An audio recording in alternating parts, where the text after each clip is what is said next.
Good afternoon সবাইকে। কেমন আছি আমরা সবাই? নিশ্চয়ই ভালো আছি এবং সুস্থ আছি।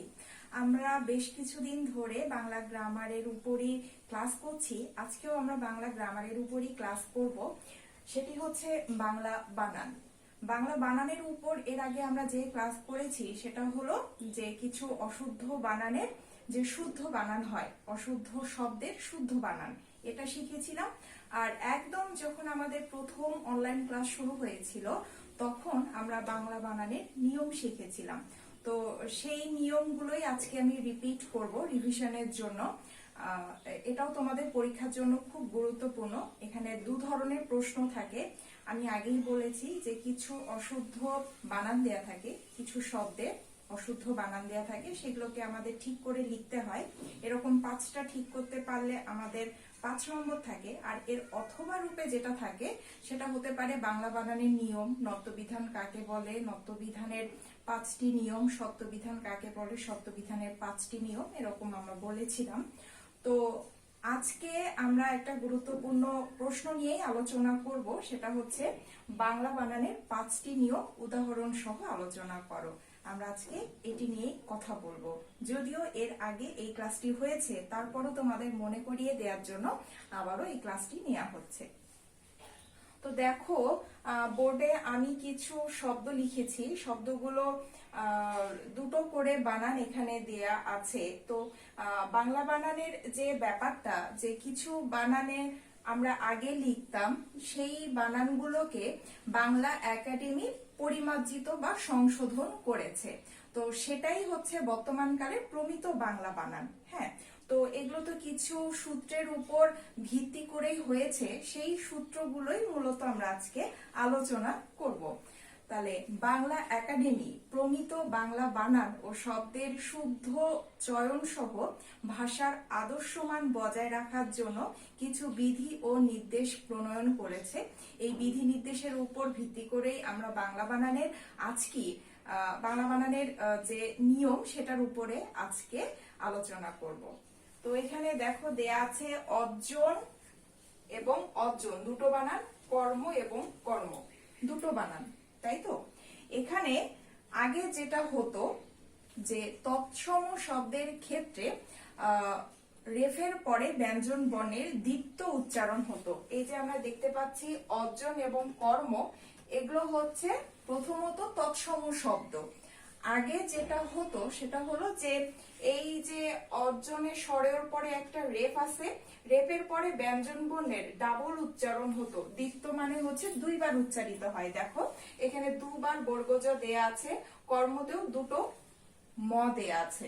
তো কি হতো যে তৎসম শব্দে ব্যঞ্জন বর্ণের দীপ্ত উচ্চারণ হতো।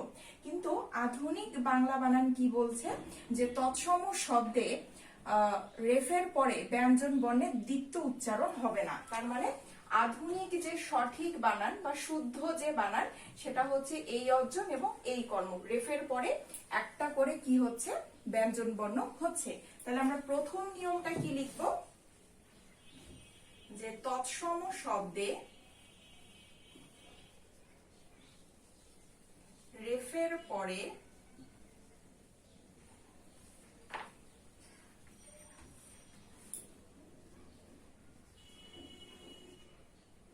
রেফ আমরা দিয়েও দিলাম, রেফের পরে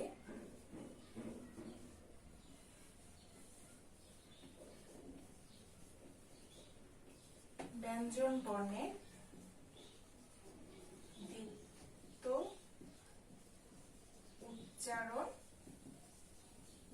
হবে না। যেমন অর্জন, কর্ম। কেমন?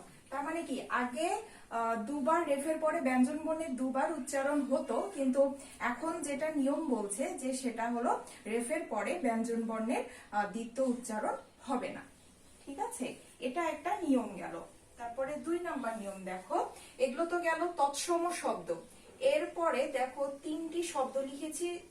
তৎসম মানে সংস্কৃত শব্দ, আর অতৎসম শব্দ মানে যেগুলো সংস্কৃত থেকে আসেনি, যেমন ধরো তদ্ভব, দেশি, বিদেশি, এগুলো হচ্ছে অতৎসম শব্দ। তাহলে এখানে যে দেয়া আছে আসামি, ইংরেজি, দাদি, এগুলো কি? এগুলো হচ্ছে অতৎসম শব্দ। এই যে অতৎসম শব্দগুলোর ক্ষেত্রে আগে আমরা কি দিতাম দেখো তো, দীর্ঘি দিতাম, কিন্তু এখন নিয়ম বলছে যে অতৎসম শব্দের বানানে সবসময় আমরা ঋষিকার এবং রুসুকার দিব। ঠিক আছে, এই যে দীর্ঘিকার বা দূর্ঘকার এটা দিব না। এখন অতৎসম শব্দ কোনগুলো? তদ্ভব, দেশি, বিদেশি। তাহলে এটা তো তৎসম গেল। এখন আমরা লিখব সকল অতৎসম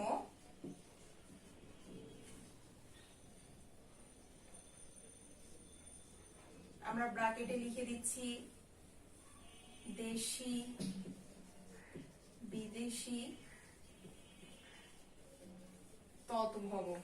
অতৎসম শব্দের বানানে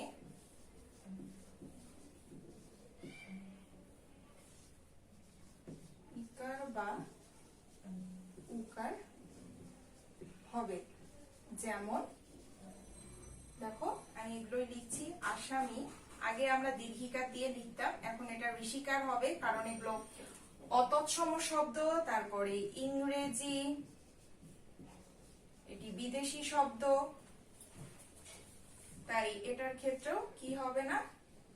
দীর্ঘিকার হবে না, ঋষিকার হয়ে যাবে। তারপরে দাদি, কেমন? তাহলে আমাদের নিয়ম কি বলছে যে সকল অতৎসম শব্দের বানানের ক্ষেত্রে ঋষিকার এবং রুসুকার হবে, দীর্ঘিকার বা দীর্ঘকার হবে না। এরপরে দেখো 11 থেকে 18 সংখ্যাবাচক যে শব্দের বানান, এই শব্দের বানানের ক্ষেত্রে ওকার হবে।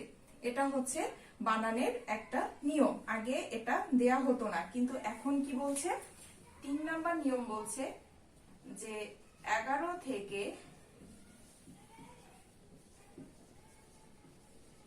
18 পর্যন্ত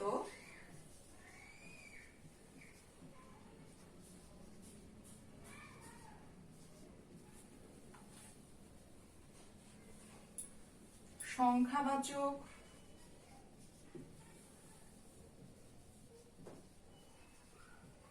শব্দের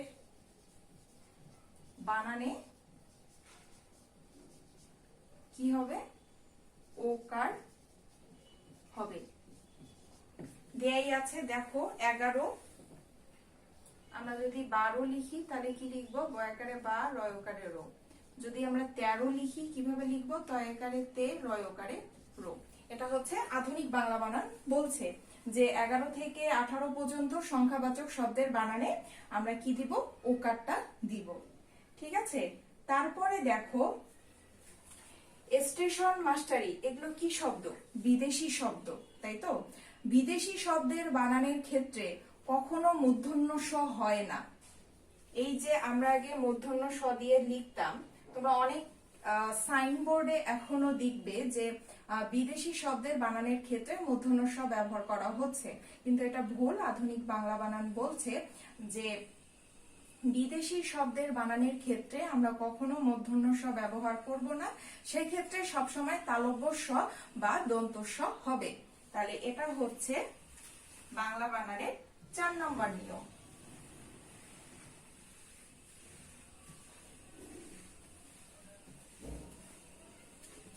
কি লিখবো? 4 নম্বর হচ্ছে বিদেশি শব্দের বানানের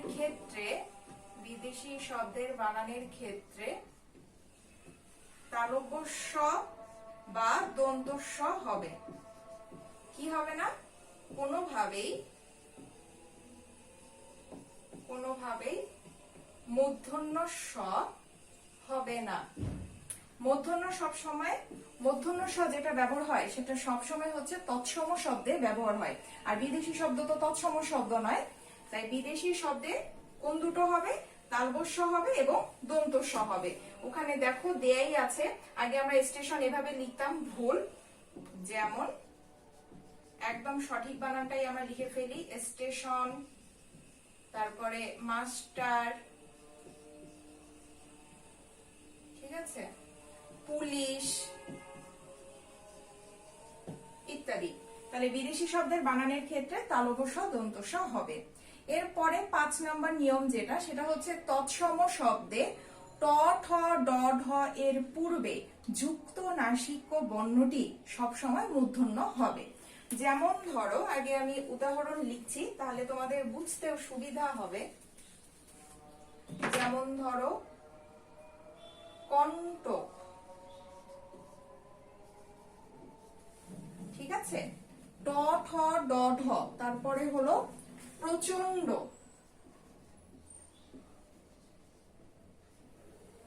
এগুলো প্রথমত কি, প্রথমত হচ্ছে তৎসম শব্দ, তারপরে এখানে একটি করে যুক্ত বর্ণ আছে, 9 ট আছে, 9 ড আছে। হ্যাঁ, তাহলে আমরা বলছি যে তৎসম শব্দে ট ঠ ড ঢ, আমরা নিয়মটা লিখি, তৎসম শব্দে ট ঠ ড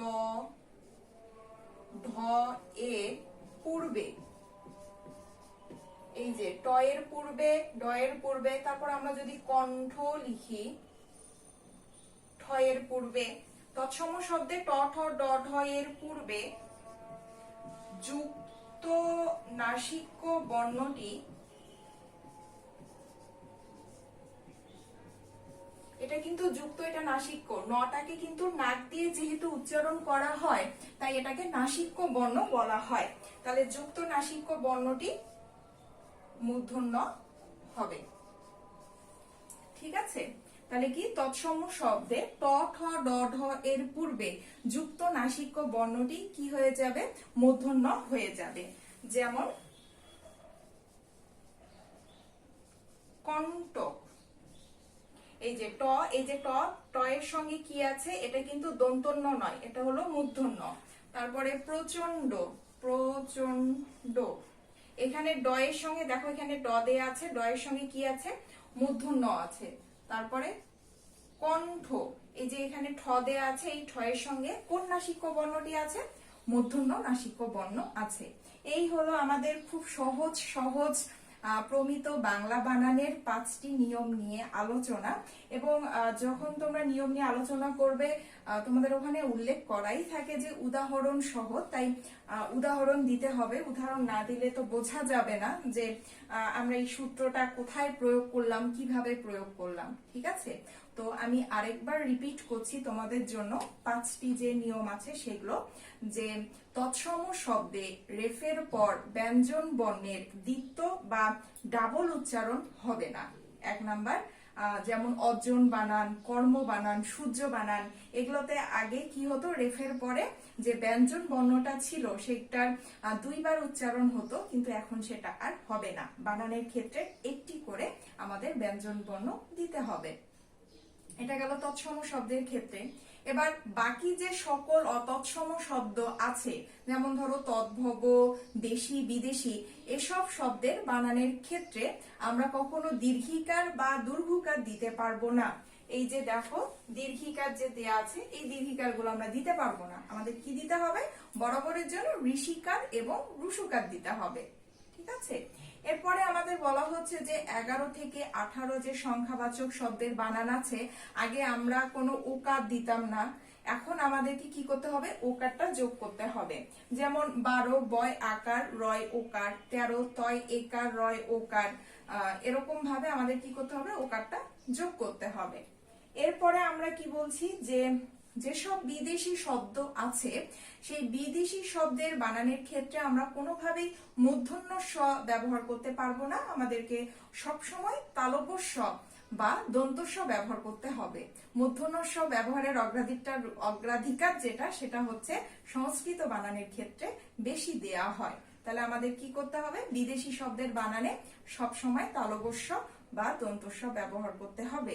যেমন ধরো পুলিশ, যেমন ধরো মাস্টার, যেমন ধরো ফটোস্ট্যাট, যেমন ধরো স্টেশন ইত্যাদি। এবং লাস্টলি বলা হচ্ছে যে তৎসম শব্দে ট ট ঠ ড ঢ এর পূর্বে যুক্ত নাসিক্য বর্ণটি, তার মানে ট এর সাথে যুক্ত নাসিক্য বর্ণ, ঠ এর সাথে যুক্ত নাসিক্য বর্ণ, ড এর সাথে যুক্ত নাসিক্য বর্ণ, ঢ এর সাথে যুক্ত নাসিক্য বর্ণ যেটা থাকবে সেটা দন্তন্য কোনোভাবেই হবে না, সেটা হবে মূর্ধন্য।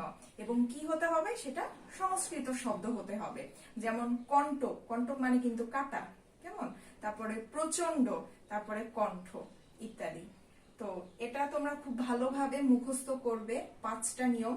5টা যদি তুমি ঠিকঠাক ভাবে লিখতে পারো তাহলে তোমাকে 5-এ 5 দেয়া হবে। হ্যাঁ, আর এটার অথবা যেটা থাকে আমরা বরাবরই সেটাই প্র্যাকটিস করি, অশুদ্ধ বানানের যে শুদ্ধ রূপ সেটাই প্র্যাকটিস করি। তো সেটাও তোমরা প্র্যাকটিস করবে। অনেক সময় হবে যে হতে পারে যে আমরা তো জানি না যে কেমন বানান দিতে পারে, সেখান থেকে ধরো তুমি 3টি বানান পাচ্ছ, বাকি 2টি পাচ্ছ না, তাহলে তুমি সেখানে কিন্তু 3 পাবে। কিন্তু যদি এর অথবা হিসাবে বাংলা বানানের 5টি নিয়ম দেয়া থাকে এবং তুমি যদি সেটা পড়ে গিয়ে থাকো, তোমার 5টি নিয়মই জানা থাকে, তাহলে তুমি যদি এটা অ্যান্সার করো তাহলে তুমি 5-এ 5 পেয়ে যাবে। হ্যাঁ, তো তোমরা সবাই আজকে এটা বাড়িতে মুখস্থ করবে। একটাই থাকবে, একটা একটা প্রশ্নেরই এখানে উত্তর যেহেতু দেয়া আছে, এই একটা প্রশ্নই তোমাদের বাড়িতে মুখস্থ করার জন্য দেয়া থাকবে। আমরা জানি আমাদেরকে আমাদের পরীক্ষার জন্য শর্ট সিলেবাস দেয়া হয়েছে, তো সেই শর্ট সিলেবাসের একটা গুরুত্বপূর্ণ প্রশ্ন হচ্ছে বাংলা বানানের 5টি নিয়ম উদাহরণ সহ লিখো। তো আজকে এই অবধি, সবাই ভালো থাকবে এবং সুস্থ থাকবে। ধন্যবাদ।